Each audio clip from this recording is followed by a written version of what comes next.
eu queria convidar você a abrir a palavra do Senhor.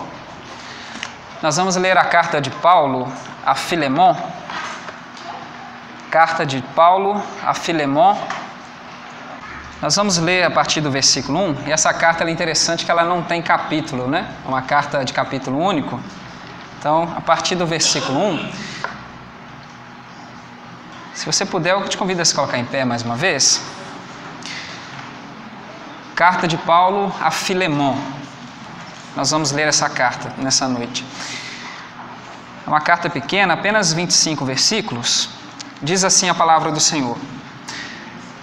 Paulo, prisioneiro de Cristo Jesus, e o irmão Timóteo, a você, Filemon, nosso amado cooperador, a irmã Áfia, a Arquipo, nosso companheiro de lutas, e a igreja que se reúne com você em sua casa. A vocês, graça e paz da parte de Deus, nosso Pai, e do Senhor Jesus Cristo. Sempre dou graças a meu Deus, lembrando-me de você nas minhas orações, porque eu ouço falar da sua fé no Senhor Jesus e do seu amor por todos os santos. Oro para que a comunhão que procede da sua fé seja eficaz no pleno conhecimento de todo o bem que temos em Cristo. Seu amor me tem dado grande alegria e consolação, porque você, irmão, tem reanimado o coração dos santos. Por isso, mesmo tendo em Cristo plena liberdade para mandar que você cumpra o seu dever, prefiro fazer um apelo com base no amor. Eu, Paulo, já velho e agora também prisioneiro de Cristo Jesus, apelo em favor de meu filho Onésimo, que gerei enquanto estava preso. Ele antes lhe era inútil, mas agora é útil, tanto para você quanto para mim. Mando de volta a você, como se fosse o meu próprio coração. Gostaria de mantê-lo comigo para que me ajudasse em seu lugar enquanto estou preso por causa do Evangelho. Mas não quis fazer nada sem sua permissão, para que qualquer favor que você fizer seja espontâneo e não forçado. Talvez ele tenha sido separado de você por algum tempo, para que você o tivesse de volta para sempre, não mais como escravo, mas acima de escravo como irmão amado. Para mim, ele é um irmão muito amado, e ainda mais para você, tanto como pessoa quanto como cristão. Assim, se você me considera companheiro na fé, receba-o como se estivesse recebendo a mim. Se ele o prejudicou em algo ou lhe deve alguma coisa, ponha na minha conta. Eu, Paulo, escrevo de próprio punho, eu pagarei, para não dizer que você não deve a própria vida. Sim, irmão, eu gostaria de receber de você algum benefício por estarmos no Senhor. Reanime o meu coração em Cristo. Escrevo-lhe certo de que você me obedecerá, sabendo que fará ainda mais do que lhe peço. Além disso, prepare-me um aposento, porque graças às suas orações, espero poder ser restituído a vocês. Epáfras, meu companheiro de prisão, por causa de Cristo Jesus, envia-lhe saudações. Assim como também Marcos, Aristarco, Demas e Lucas, meus cooperadores. A graça do Senhor Jesus Cristo seja com o espírito de todos vocês. Amém. Feche seus olhos mais uma vez. Pai, nós rendemos graças a Ti, agora especialmente pela palavra lida, e que teremos o privilégio, Pai, de refletir e meditar sobre ela. Que o Senhor, Pai, fale conosco de uma maneira sobrenatural. Continue, Deus, realmente ministrando no nosso coração a Tua vontade, para a Tua honra, para a Tua glória, em nome de Jesus. Amém. Amém. Você pode se assentar? Uma das palavras mais importantes para a nossa caminhada de fé é a palavra arrependimento. Arrependimento.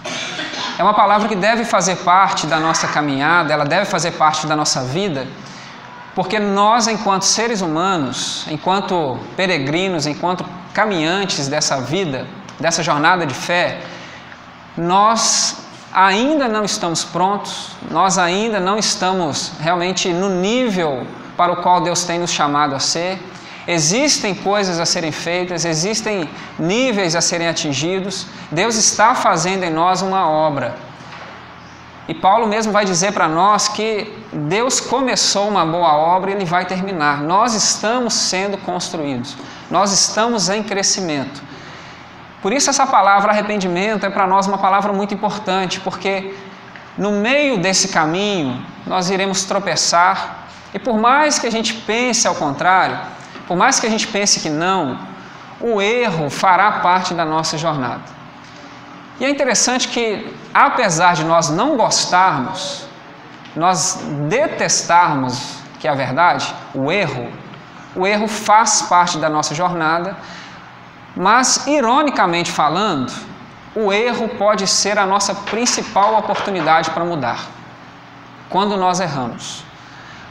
Talvez as nossas maiores lições, as nossas melhores lições, os nossos maiores aprendizados, eles vêm quando nós erramos, quando nós tropeçamos.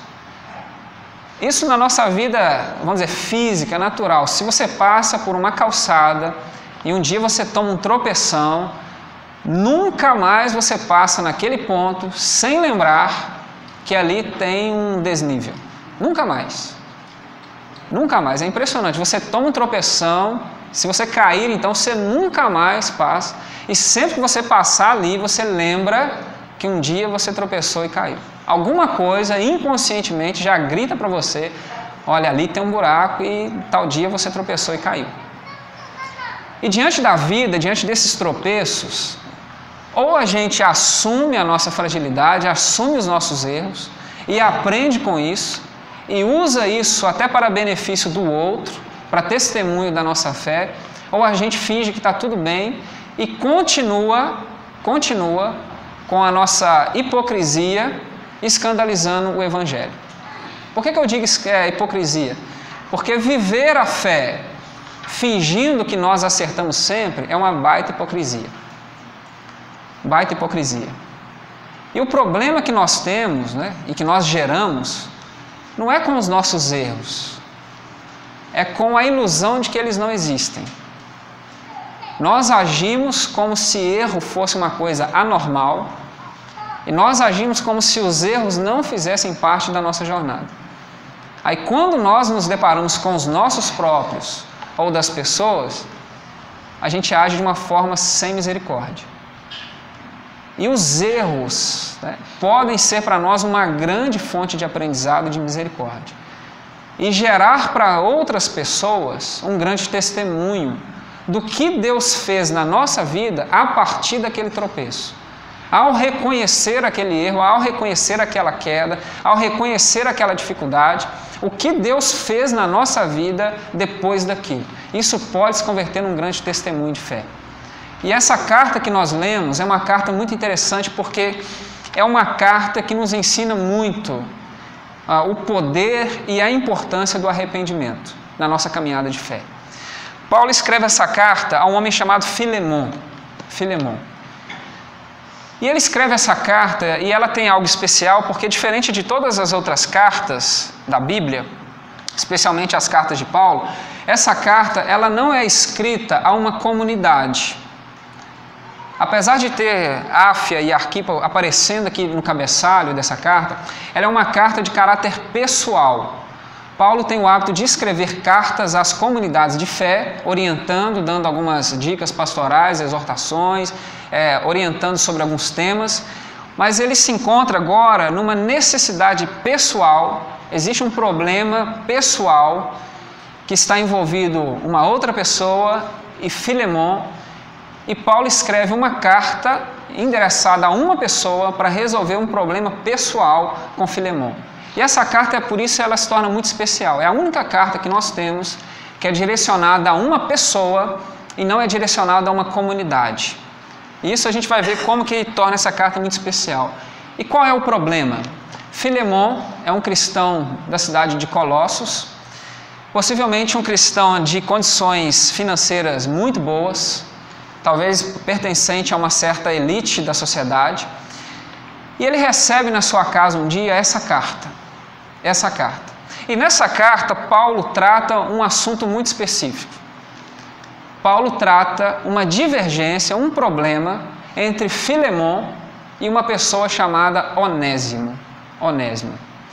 Paulo está escrevendo essa carta para Filemon, dizendo: olha, está em minha companhia uma pessoa que você conhece muito bem, chamada Onésimo, e eu tenho o interesse de devolver Onésimo a você, mas eu quero que antes de você fazer qualquer coisa, você leia essa carta. E por que Paulo escreve essa carta? Quem é Onésimo? Onésimo é escravo de Filemon.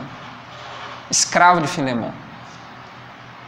Quando nós começamos a ler a carta, a partir do versículo 4, nós vamos ver Paulo descrevendo, um pouco da fé, um pouco do caráter de Filemon. E nós vamos perceber alguns aspectos positivos a respeito da postura, do caráter e de quem é Filemon. Mas apesar de todo esse caráter positivo, Filemon tem um problema dentro da sua casa. O cristianismo, por si só, ele gera um grande transtorno na sociedade. E a gente não tem ideia do problema que causa na vida de Filemon, em especial aqui, porque a gente não tem ideia de como era o mundo antigo. A gente fala hoje de trabalho escravo e ainda existe, infelizmente, é um dos grandes problemas que nós temos ainda. Diversos países têm trabalho escravo, no Brasil ainda tem, principalmente trabalho escravo em crianças, com crianças. É uma grande dificuldade que o país tem.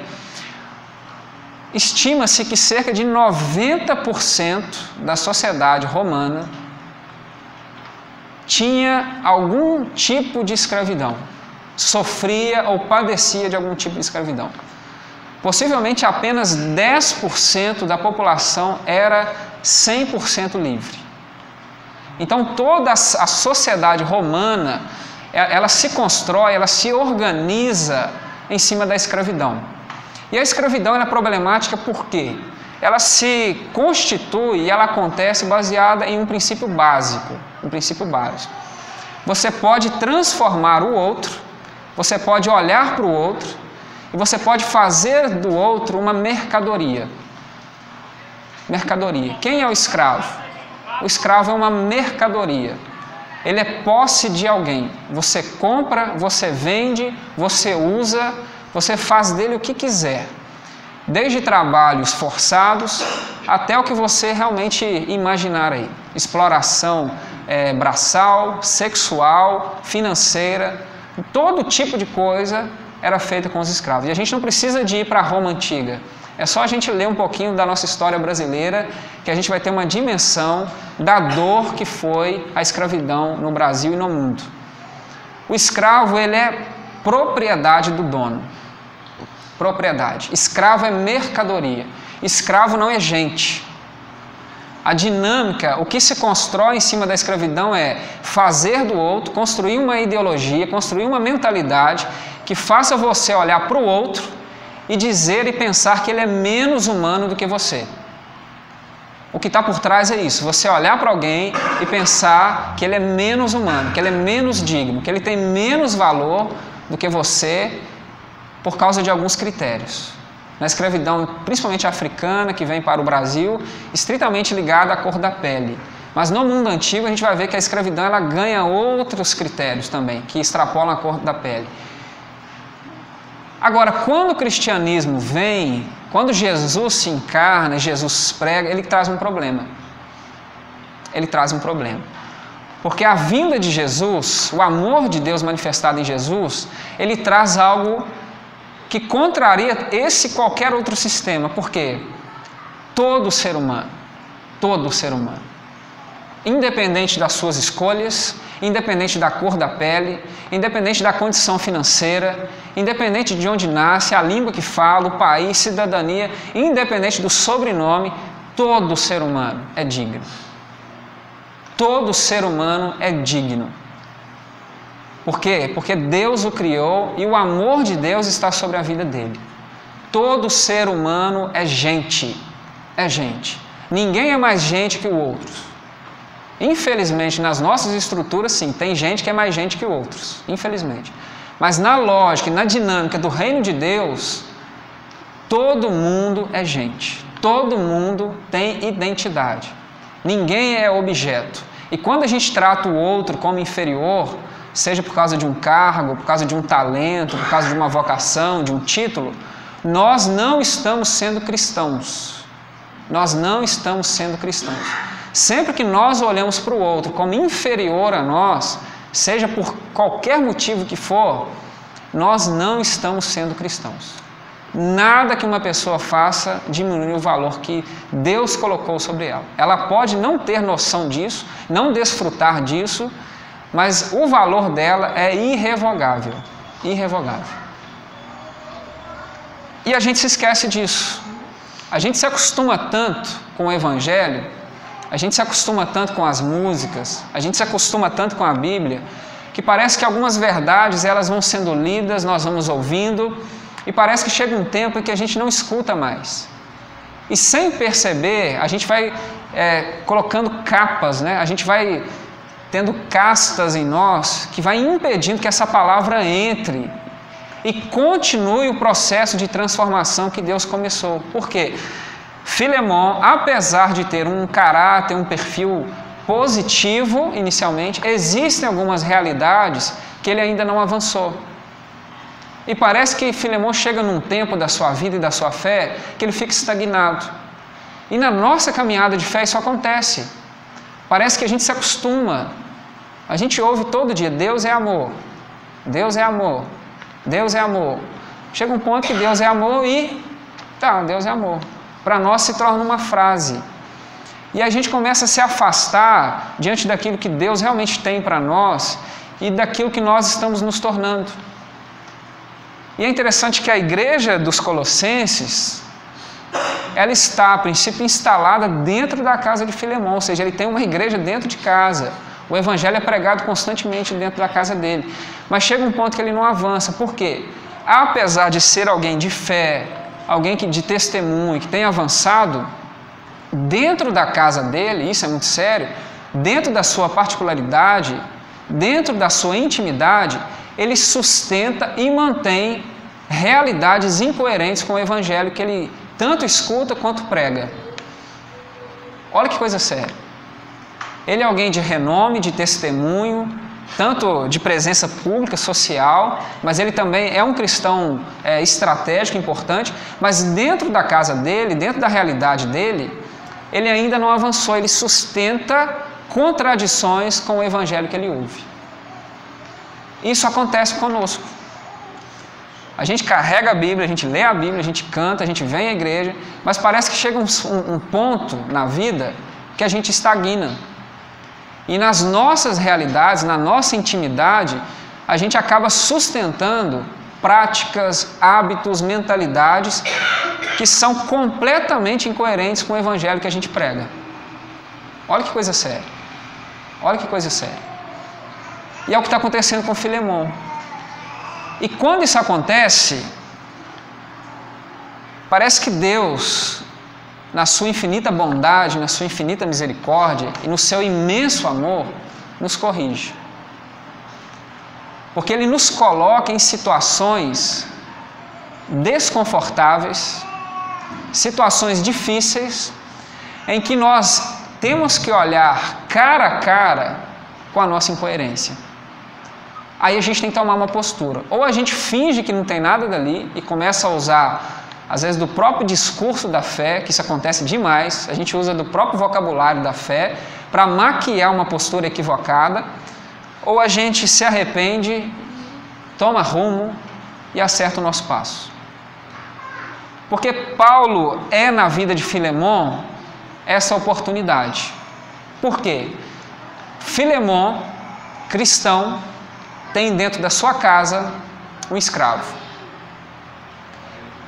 Olha que coisa complicada. No domingo ele louva a Deus e na segunda-feira ele chicoteia Onésimo. Ele obriga Onésimo a algumas coisas. Ele trata Onésimo como uma mercadoria. Subjuga Onésimo a algumas práticas. Olha que coisa interessante. E qual é o grande problema para nós? A gente tem uma sensação de que se práticas, hábitos, mentalidades vão se tornando comum, se elas vão sendo o que a maioria pensa e diz, a gente tem a sensação de que isso vai sendo normalizado e vai se tornando correto. Porque a gente está falando de uma sociedade em que basicamente 90% da população está subjugada à escravidão. Então é natural e não é de maneira alguma aos olhos humanos um cristão ter um escravo dentro de casa, porque é algo consolidado na sociedade. Consolidado. Então, um cristão ter um escravo, vendê-lo, espancá-lo e até mesmo outras coisas, talvez não era tão escandalizador assim. Só que tem uma pessoa na vida de Filemão chamado Paulo. Diante dessa situação, Onésimo, na primeira oportunidade que tem, foge da casa de Filemão. Foge da casa de Filemão. E é interessante que se você quer ser anônimo, o melhor lugar para você se tornar anônimo é no meio da multidão. E o que Onésimo faz? Ele procura um grande centro do mundo antigo. Possivelmente ele foge para a cidade de Roma, a maior cidade do mundo antigo. Então, se você quer desaparecer, vai onde tem muita gente. É muito interessante isso. Se você não quer ter rosto, vá para onde tem uma multidão. Você se torna um número, você perde o rosto, você perde a identidade. E Onésimo foge, possivelmente, para a cidade de Roma, e acontece algo muito inusitado. Em Roma, tem um homem chamado Paulo, que está preso. A gente não sabe exatamente como foi, se Onésimo também é preso, ou se Onésimo conhece algumas pessoas, já que ele frequentava, era da casa de Filemão, e você tem já algumas pessoas que transitam, que ajudam Paulo, e esse encontro de Onésimo com Paulo é mediado por alguém, ou se ele realmente é preso, mas a gente vai perceber que ele se encontra com Paulo na prisão. Se encontra com Paulo na prisão. Filemão está lá na cidade de Colossos e Paulo está lá na cidade de Roma. E Onésimo foge para lá e se encontra com Paulo. E não só se encontra com Paulo, como através de Paulo, Onésimo se converte ao Senhor. Olha que coisa interessante. Onésimo se converte. E possivelmente conta toda a sua história, as dificuldades, se arrepende também. E para fugir, possivelmente ele deve ter feito uma limpa e vai embora. Tanto que Paulo vai escrever para Filemão: se ele deve para você alguma coisa, põe na minha conta que eu pago. E acontece isso. Agora Paulo faz o quê? Escreve para Filemão dizendo: olha, vou te devolver Onésimo. Só que Paulo gera para Filemão um grande problema.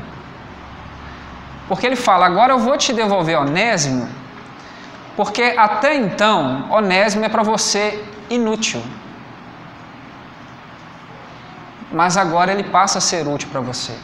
Olha que coisa interessante, você chamar um escravo de inútil é um pouco estranho, é incoerente.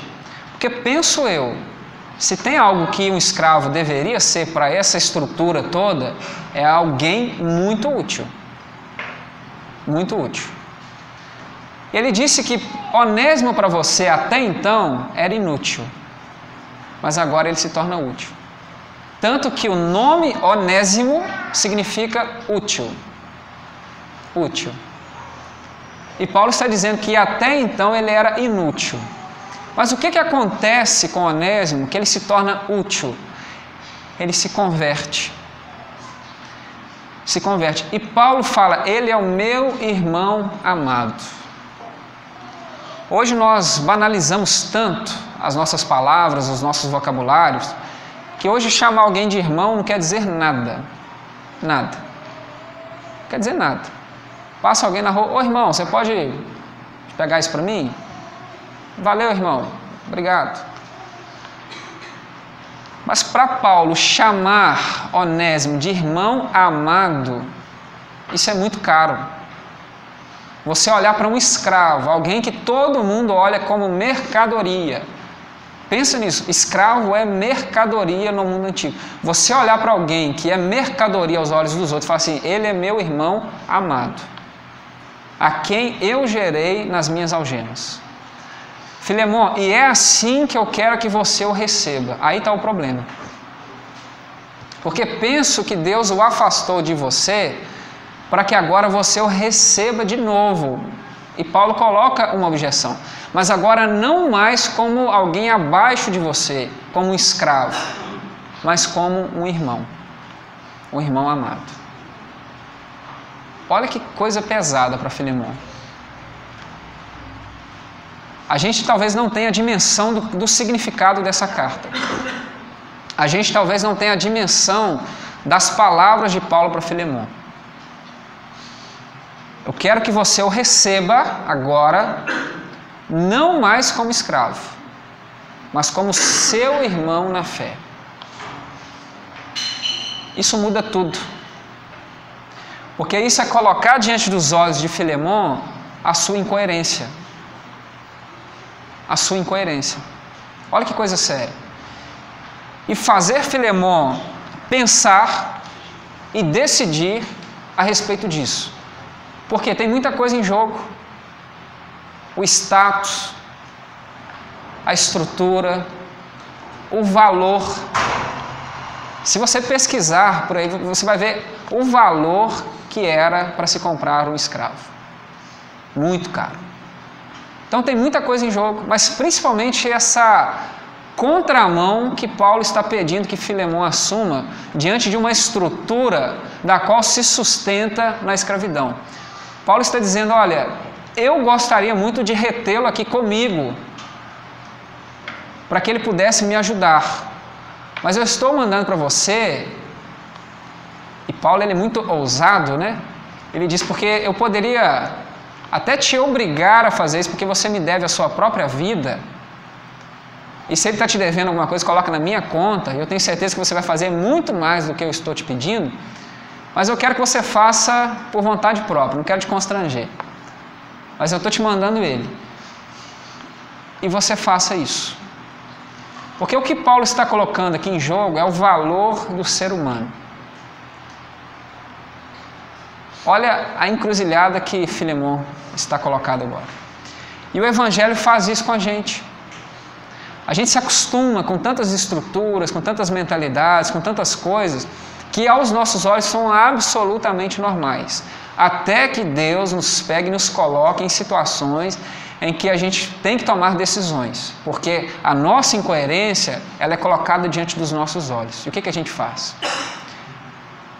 É correto eu, enquanto cristão, ter uma igreja sustentada dentro da minha casa e olhar para alguém como um objeto? Eu falo que Deus amou o mundo, que Deus enviou o seu Filho para salvar o mundo todo, Deus morreu numa cruz para todo mundo, mas esse camarada é um objeto para mim. Olha que coisa interessante. O que Paulo está pedindo para Filemon é para que ele deixe de se relacionar com Onésimo como se ele fosse um escravo. Porque Paulo enxerga em Onésimo alguém vocacionado para cooperar com o avanço do Evangelho. Tanto que ele fala, eu queria ficar com ele aqui para mim, para me ajudar, meu companheiro. Mas eu estou devolvendo a você para que você faça o certo. Olha que coisa interessante. Quando a gente está em situações assim, o que a gente faz? O que a gente faz? Olha que coisa interessante. Porque às vezes é só em situações radicais assim que a gente toma postura na vida. Enquanto a gente tem opções, né, a gente leva de boa. Mas às vezes é necessário que a gente se encontre assim, no limite das coisas, para a gente tomar uma decisão. Para a gente tomar uma decisão. E é nessa expectativa que Paulo envia Onésimo para a casa de Filemon, aguardando que Filemon tome uma postura e faça de Onésimo não mais um escravo, mas que faça dele um irmão na fé. Que ofereça para ele aquilo que Cristo tem oferecido para todos, liberdade. E isso custaria, né? Mas como eu falei, muito mais do que dinheiro para Filemon. Pensa, Filemon, alguém de status da sociedade, acostumado com alguns ciclos, andando pela rua ou tendo alguém na sua casa que aos olhos das pessoas é inferior, mas ele trata como igual. Pensa no que ele poderia perder de status. E pensa no que isso poderia gerar para outras pessoas. No constrangimento. E pensa Filemon chegando no culto de terça-feira e falando assim: gente, recebi uma carta ontem do pastor e estou numa saia justa, preciso tomar uma decisão. E vou fazer isso, isso e isso. Pensa na influência que Filemon poderia gerar com essa decisão. E a carta se encerra. A carta não diz para nós o resultado. A carta não diz para nós como Filemon recebeu, o que ele fez. A gente não tem por essa carta respostas concretas. Mas a gente tem algumas intuições a partir de outros textos e de algumas outras informações que Filemon acata o pedido de Paulo. Primeiro porque na tradição e na história da igreja existe uma tradição que coloca que Onésimo possivelmente se torna um bispo na cidade de Éfeso, no final do primeiro século. Existe uma tradição muito forte na história da igreja de que houve um bispo na cidade de Éfeso chamado Onésimo e que possivelmente é esse Onésimo que um dia foi escravo na casa de Filemon. Existe uma tradição muito forte que liga o Onésimo de Éfeso a esse Onésimo da casa de Filemon. Um outro indício interessante, eu te convido a abrir Colossenses capítulo 4. Colossenses capítulo 4. Nós vamos ler o versículo 9.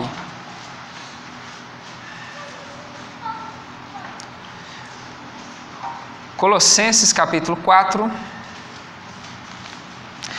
Na verdade eu vou ler a partir do versículo 7, 4 versículo 7. Colossenses 4 versículo 7. Tíquico lhes informará todas as coisas a meu respeito. Ele é um irmão amado, ministro fiel e cooperador no serviço do Senhor. Eu o envio a vocês precisamente com o propósito de que saibam de tudo o que se passa conosco e para que lhes fortaleça o coração. Preste atenção no 9. Ele irá com Onésimo, fiel e amado irmão, que é um de vocês.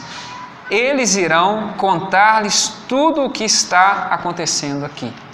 Olha que coisa interessante. Colossenses é uma carta escrita alguns anos depois da carta de Filemon, e nós temos uma menção de que Onésimo agora já é chamado por Paulo como cooperador de Paulo na missão e vai juntamente com Tíquico levar até a igreja de Colossos, que é interessante, a sua igreja de origem, contando para aquela igreja algumas coisas que têm acontecido com Paulo e com os outros discípulos que estão pregando. Então, alguns anos depois, nós temos essa outra carta de Paulo, em que Paulo cita Onésimo agora como alguém que tem essa possibilidade de transitar pelo mundo afora, e não só transitar, mas ser um dos cooperadores do Evangelho. E o terceiro, o último e para mim o principal indício de que Filemon acata as palavras de Paulo, é porque nós estamos lendo a carta de Paulo a Filemon. Nós estamos lendo essa carta. Se alguém escreve para mim um e-mail, né, porque hoje talvez não seria carta, um e-mail, me exortando, me chamando a atenção para algumas coisas que poderiam envergonhar a minha postura enquanto cristão, eu não digo nem enquanto pastor, mas enquanto cristão, eu confesso para vocês que, mesmo que eu me arrependesse e mudasse o meu caminho, eu confesso para vocês que eu não sei se eu agiria como Filemon, se eu imprimiria o e-mail e colocaria naquele quadro ali, ou leria no domingo à noite. A exortação que alguém fez para mim, ou enviou para mim. Confesso para vocês que eu não sei se eu teria essa coragem de chegar aqui, abrir o e-mail e falar: gente, recebi esse e-mail aqui, ler o e-mail na íntegra e dizer assim: e essa pessoa que mandou o e-mail para mim está correta, e eu preciso rever algumas práticas da minha fé. A carta a Filemon é uma carta pessoal,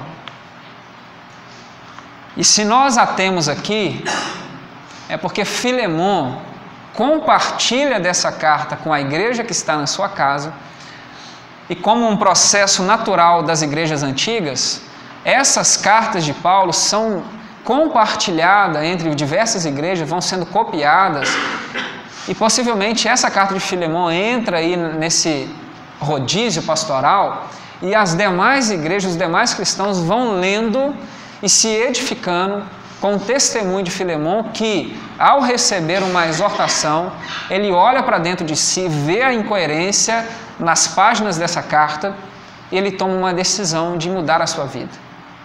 E apesar da contramão que estava sobre ele, ele decide andar conforme o princípio do Evangelho. Mesmo que 90% ou até mais % da sociedade entende a escravidão como algo normal, isso é contrário aos princípios do reino de Deus e eu ando na contramão disso. E por causa dessa postura, desse arrependimento, essa é uma das cartas mais preciosas que nós temos. E ela vai sendo inspiradora da igreja e dos cristãos ao longo de toda a história e para o mundo afora, na luta da igreja contra a escravidão. Na nossa história metodista mesmo, nós temos um episódio maravilhoso em que, desse avivamento na Inglaterra, no século XVIII, um metodista inspirado por Deus, inspirado pelas páginas da Bíblia, principalmente por essa carta, se levanta como uma voz profética na Inglaterra do século XVIII, da qual dependia exclusivamente de escravos, e ele se torna uma voz profética contra a escravidão. O nome dele é William Wilberforce, o homem que liderou a libertação dos escravos na Inglaterra, um metodista, amparado por aquilo que Deus estava colocando no coração dele. E dentre os seus argumentos aparece essa influência de um homem chamado Onésimo. Apesar dos nossos erros, das nossas dificuldades, Deus pode usar as nossas limitações, as nossas fragilidades, os nossos tropeços e fazer com que os nossos erros se tornem um legado de fé. Nós gostaríamos muito que nós fôssemos lembrados, como pessoas que com as nossas vitórias ajudamos as pessoas. Mas Filemon é para nós um legado de fé, por quê? Porque o seu erro, o arrependimento diante do seu erro, se torna uma grande fonte de inspiração para os outros. Que os nossos erros, que as nossas limitações e os nossos arrependimentos se transformem em legados de fé para as pessoas.